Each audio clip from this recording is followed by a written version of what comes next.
Hello guys, welcome back to the Best Online Tutorials channel. In this one I'm showing you how to integrate ChatGPT API into Google Sheets without plugins.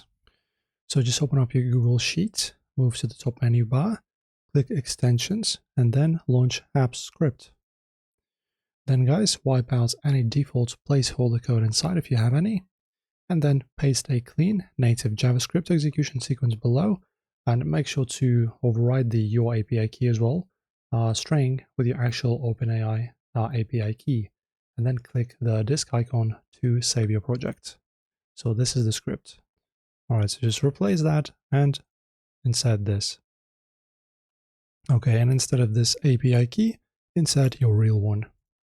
So this pretty much, guys, will let you stop overpaying for bloated add-ons that just wrap around basic web code. That's it, guys. As always, if you like our videos, smash that like button, of course, and subscribe as well.